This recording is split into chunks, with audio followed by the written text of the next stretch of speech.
வீட்ல கரப்பான்பூச்சி, எலி தொல்லை இருக்குன்னா, கண்டிப்பா இந்த வீடியோ வந்து உங்களுக்கு ரொம்ப யூஸ்ஃபுல்லா இருக்கும். ஸ்கிப் பண்ணாம ஃபுல்லா பாருங்க. Hi friends, welcome back to our channel. எல்லாரும் எப்படி இருக்கீங்க? கண்டிப்பா நல்லா இருப்பீங்கன்னு நம்புறேன். இன்னைக்கு நம்ம சேனல்ல டே டு டே லைஃப்ல எல்லாருக்குமே ரொம்ப யூஸ்ஃபுல்லா இருக்கக்கூடிய கிச்சன் டிப்ஸ் அண்ட் ட்ரிக்ஸ் தான் ஷேர் பண்ணியிருக்கேன். ஸோ வீடியோ வந்து ஸ்கிப் பண்ணாம ஃபுல்லா பாருங்க. அதுக்கு முன்னாடி நீங்க இப்பதான் நம்ம சேனலை ஃபர்ஸ்ட் டைம் பார்க்குறீங்கன்னா, இப்பவே சப்ஸ்கிரைப் பண்ணிக்கோங்க. கூட இருக்க பெல் சிம்பலை கிளிக் பண்ணிக்கோங்க. இப்போ வாங்க வீடியோக்குள்ள போலாம். ஃபர்ஸ்ட் இப்போ என்னென்னு பார்க்கலாம். நம்ம பென் யூஸ் பண்ணதுக்கப்புறம் அந்த ரீஃபில் காலியானதுக்கப்புறம் இதை வந்து தூக்கி போட்டுருவோம் இல்லையா? அதை தூக்கி போடாதீங்க. ஒரு சூப்பரான விஷயத்துக்கு வந்து பார்த்திங்கன்னா இதை நீங்கள் யூஸ் பண்ணிக்கலாம். ஸோ அந்த ரீஃபிலை தூக்கி போட்டுட்டு அந்த பென்னை வந்து எம்டியாக எடுத்துக்கோங்க. இதுக்குள்ளே வந்து இந்த மாதிரி ஏதாவது நூலோ த்ரெட் ஏதாவது இருந்துச்சுன்னா அதை வந்து உள்ளே விட்டுக்கோங்க. அந்த பென்னோட நீடில் இருக்கிற இடத்துல வந்து சில பென்னில் வந்து அதோட மவுத் வந்து பெருசாக இருக்கும். அப்படி இருந்துச்சுன்னா உங்களுக்கு அந்த நூல் வந்து ஈஸியாக போயிடும். அப்படி இல்லைனா இந்த மாதிரி ஏதாவது டூலை வச்சு நீங்கள் உள்ளே நல்லா ப்ரெஸ் பண்ணி இழுத்து விட்டுக்கோங்க. இப்போ இந்த மாதிரி நம்மளுக்கு 2 சைடும் கிடைக்கும். இதை வந்து நல்லா டைட்டாக நாட் போட்டுக்கோங்க. ஸோ இந்த மாதிரி நல்லா டைட்டாக ஒரு 2-3 நாட் போட்டதுக்கப்புறம் இதை வந்து நம்ம சூப்பரான ஒரு ஆர்கனைசராக யூஸ் பண்ணிக்கலாம். இதை வந்து நீங்கள் வால் லுக் அடித்து உங்கள் கிச்சனில், அப்படி இல்லைனா இந்த மாதிரி சுவிட்ச் போர்டில் வந்து நம்மளுக்கு ஃபேனுக்குன்னு சொல்லிட்டு இந்த மாதிரி ரவுண்டாக ஒரு கொடுத்துருப்பாங்க. அந்த இடத்துல கூட நீங்கள் இந்த மாதிரி மாட்டி விட்டுக்கலாம். இதில் வந்து நீங்கள் யூஸ் பண்ணுற கிச்சன் டவலை வந்து நீங்கள் மாட்டி விட்டுக்கலாம். மாட்டி விட்டுட்டிங்கன்னா உங்களுக்கு கை வந்து துடைக்கிறதுக்கு வந்து ரொம்ப யூஸ்ஃபுல்லாக இருக்கும். இல்லை நிறைய உங்ககிட்ட வந்து டவல்ஸ் இருக்குது, நீங்கள் அப்பப்போ எடுத்து யூஸ் பண்ணணுன்னா இந்த மாதிரி கூட நீங்கள் போட்டு ஆர்கனைஸ் பண்ணி வச்சுக்கலாம். ஸோ கண்டிப்பாக இந்த டிப் யூஸ்ஃபுல்லாக இருக்கும். ட்ரை பண்ணி பாருங்கள்.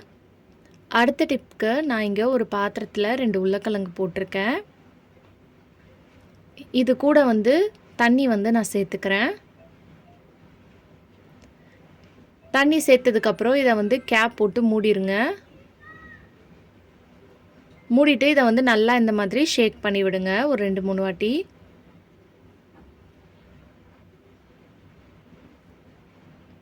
ஸோ இப்போ ஷேக் பண்ணிவிட்டு நீங்கள் ஓப்பன் பண்ணிங்கன்னா, நம்ம காலையில் டைமில் பசங்களுக்கு ஸ்கூல் கிளப்பி விடுற டைமில் அவசரமாக சமைக்கும் போது இந்த மாதிரி டிப்ஸ்லாம் நீங்கள் தெரிஞ்சு வச்சுக்கிட்டிங்கன்னா உங்கள் வேலையை வந்து ஈஸியாகவும் ஸ்மார்ட்டாகவும் நீங்கள் முடிச்சிடலாம்.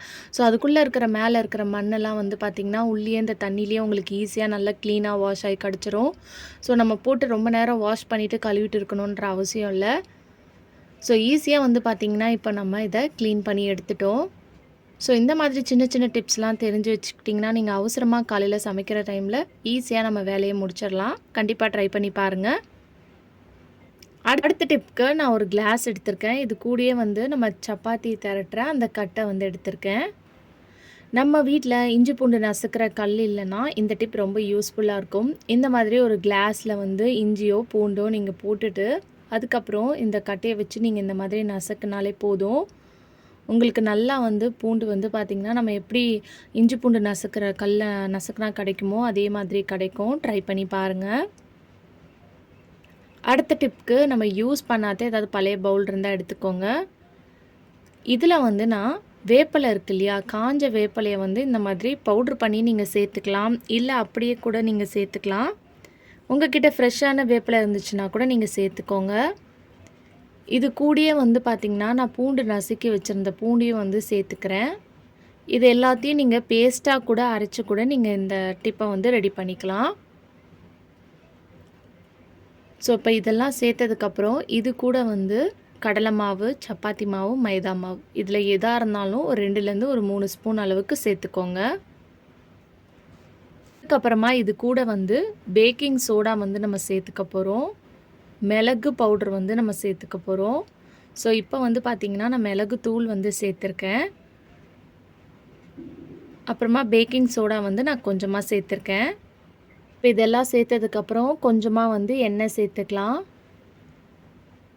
இது எல்லாத்தையும் சேர்த்ததுக்கப்புறம் நல்லா வந்து நீங்கள் இந்த மாதிரி பிசைஞ்சு ஒரு சப்பாத்தி மாவு எப்படி இருக்குமோ அந்த பதத்துக்கு வந்து நீங்கள் பிசைஞ்சு எடுத்துக்கோங்க.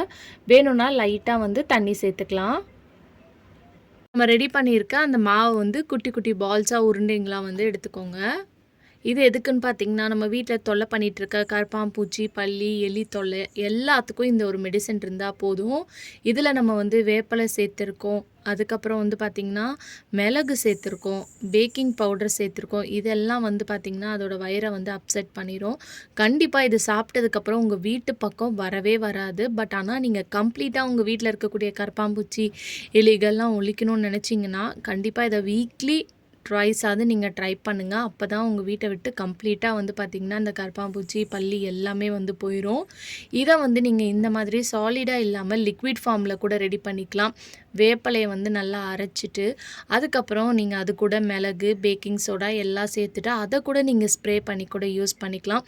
இத உங்களுக்கு எங்கெல்லாம் வந்து கரப்பான்பூச்சி, பல்லி தொல்லை இருக்குன்னு நினைக்கிறீங்களோ, அந்த இடத்துல இந்த பால்ஸ நீங்க வச்சீங்கன்னா, இத சாப்பிட்டதுக்கப்புறம் உங்க வீட்டு பக்கம் வரவே வராது. இறந்து போயிரும் கரப்பான்பூச்சிலாம். நீங்க அடுத்த நாள் பார்த்தீங்கன்னா, ட்ரை பண்ணி பாருங்க. அடுத்த டிப் என்னன்னு பார்க்கலாம்.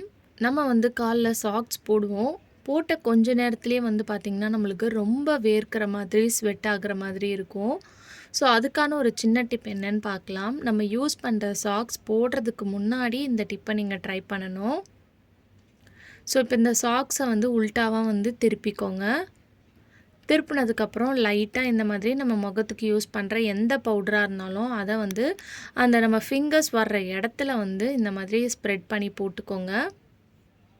போட்டுட்டு இதை வந்து நல்லா இந்த மாதிரி ஃபுல்லாக அதில் தேய்ச்சி விடுங்க. ஸோ இந்த மாதிரி பண்ணும்போது நம்மளுக்கு சாக்ஸ் போட்டோடனே வேர்க்கும் பாருங்கள், அதுவும் வந்து நீங்கள் அவாய்ட் பண்ணிக்கலாம். அது மட்டும் இல்லாமல் சாக்ஸ்லேருந்து நம்மளுக்கு பேட் ஸ்மெல் கூட வந்து வரும், அதையும் வந்து பார்த்திங்கன்னா நீங்கள் அவாய்ட் பண்ணிக்கலாம். ஸோ இந்த மாதிரி போட்டதுக்கப்புறம் நீங்கள் வந்து திருப்பி வந்து ஃபோல்ட் பண்ணி வச்சிடலாம். ஸோ நீங்கள் யூஸ் பண்ணும்போது வந்து பார்த்திங்கன்னா உங்களுக்கு நல்ல ஒரு ஸ்மெல் இருக்கும். ஸோ நீங்கள் பேராக சாக்ஸை மடித்து வைக்கும்போது கூட இந்த டிப்பை நீங்கள் ட்ரை பண்ணிக்கலாம். ட்ரை பண்ணி பாருங்கள். அடுத்த டிப் என்னென்னு பார்த்தீங்கன்னா, நம்ம யூஸ் பண்ணுற சீப்பில் வந்து ரொம்ப அழுக்கு படிஞ்சு போயிருக்கும். அதை வந்து நீங்கள் ஈஸியாக ஒரு பவுட்ரு இருந்தால் போதும், க்ளீன் பண்ணி எடுத்துடலாம். இதை வந்து நம்ம தண்ணியில் போட்டு ஊற வச்சு தான் நீங்கள் வாஷ் பண்ணணும்னு இல்லை. ஸோ நம்ம ஃபேஸ்க்கு யூஸ் பண்ணுற எந்த பவுடராக இருந்தாலும் அந்த சீப்பில் லைட்டாக இந்த மாதிரி ஸ்ப்ரெட் பண்ணி விட்டுருங்க. ஸ்ப்ரெட் பண்ணிவிட்டு ஒரு பழைய டூத் ப்ரஷ் வச்சு நீங்கள் இந்த மாதிரி தேய்ச்சி விட்டாலே போதும், உங்களுக்கு ஈஸியாக அதில் இருக்கிற அழுக்கெல்லாம் எடுத்துடலாம். ஸோ உங்களுக்கு அந்த ப்ரெஷ்ஷோட கலர் பார்க்கும்போதே தெரியும், அந்த சீப்பில் இருக்கிற அழுக்கெல்லாம் வந்து அந்த ப்ரெஷ்ஷில் வந்திருக்கும். ஸோ இந்த மாதிரி நல்லா அந்த ப்ரெஷ்ஷை வச்சு நீங்கள் ஸ்க்ரப் பண்ணி இந்த மாதிரி லைட்டாக தேய்ச்சி விட்டுட்டு ஒரு 2-3 தட்டு தட்டினாலே போதும், அதுக்குள்ளே இருக்கிற அழுக்கெல்லாம் உங்களுக்கு ஈஸியாக வந்துடும். ஸோ ஈஸியாக வந்து பார்த்திங்கன்னா நீங்கள் யூஸ் பண்ணுற சீப்பை வந்து இந்த மெத்தட் யூஸ் பண்ணி நீங்கள் க்ளீன் பண்ணி எடுத்துடலாம். கண்டிப்பாக யூஸ்ஃபுல்லாக இருக்கும், ட்ரை பண்ணி பாருங்கள். ஃப்ரெண்ட்ஸ், இன்றைக்கி வீடியோவில் நான் ஷேர் பண்ணி இந்த டிப்லேருந்து ஏதாவது ஒரு டிப் கண்டிப்பாக உங்களுக்கு யூஸ்ஃபுல்லாக இருக்கும்னு நினைக்கிறேன். அப்படி யூஸ்ஃபுல்லாக இருந்துச்சுன்னா உங்கள் ஃப்ரெண்ட்ஸ் அண்ட் ஃபேமிலிஸ் கூட இந்த வீடியோ வந்து ஷேர் பண்ணிக்கோங்க. மறக்காமல் நம்ம சேனலை லைக் பண்ணுங்கள், ஷேர் பண்ணுங்கள், கமெண்ட் பண்ணுங்கள், சப்ஸ்கிரைப் பண்ணிக்கோங்க. தேங்க்யூ.